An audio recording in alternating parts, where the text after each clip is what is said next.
भैया मोदी मेरा परिवार करके बीजेपी का अभियान चला रहे हैं, उसको लेके क्या कहना चाहेंगे, कितना सहमत है इससे आप? देखिए, मेरा ये मानना है कि भारत जो देश है, इस देश में ये ज़रूरी नहीं है कि व्यक्ति केवल अपने परिवार के लिए जिए, परिवार के लिए मरे।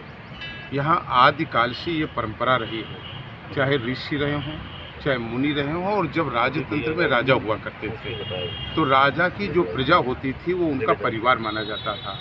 और आज इस डेमोक्रेसी में, लोकतंत्र में, एक चुने हुए व्यक्ति, जनता का जनादेश जिनके साथ है, जिनके साथ जनता है, वो अगर अपनी चिंता करेंगे तो उन्हें जनप्रतिनिधि होने का कोई अधिकार नहीं है। मेरा मानना है कि चाहे देश के प्रधानमंत्री हों और चाहे राज्य के मुख्यमंत्री हों या विभिन्न दायित्वों पे जो लोग संवैधानिक पदों पर हैं या हम विधायक हैं, तो हमें केवल अपने परिवार की चिंता नहीं होनी चाहिए। ऊंचाहार हमारा परिवार है, ऊंचाहार के सुख दुख के हम जिम्मेदार हैं।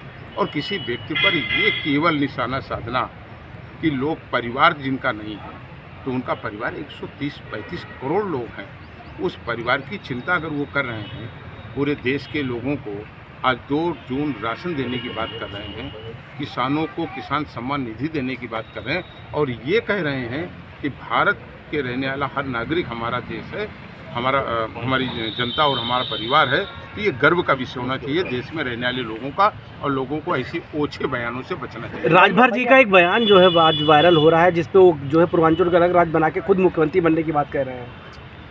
देखिए, ये तो राजभर जी ही आपको बता पाएंगे कि उन्होंने ये बयान क्यों दिया और इस बयान के पीछे उनका क्या मकसद है। इस पर मैं कोई टिप्पणी नहीं करना चाहता। रायबरेली का लोकसभा चुनाव में क्या रणनीति रहेगी, क्या लग रहा है, क्या रहेगा रायबरेली का? नहीं, ये तो भाजपा का जो नेतृत्व है वो तय करेगा कि उसका क्या भविष्य है। मैं तो एक सामान्य व्यक्ति हूँ। सामान्य व्यक्ति के नाते कांग्रेस का क्या, जिस तरह से कांग्रेस का गढ़ कहा जाता है रायबरेली, तो क्या रहेगा, क्या लग रहा है इस पर आपको? प्रत्याशी भी गढ़ किस चीज़ की गढ़ की बात करते हैं आप?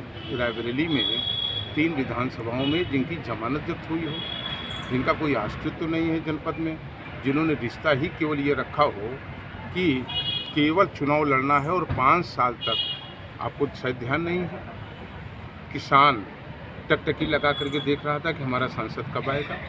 बेरोजगार नौजवान ये देख रहा था कि कब हमारी मदद में कांग्रेस के लोग खड़े होंगे और कब हमारी मेंबर ऑफ पार्लियामेंट खड़ी होंगी। इन्हीं गांव में रहने वाले लोग टकटकी लगा करके देख रहे थे कि हमारी सड़क आखिरी सांसद निधि से कब बनेगी।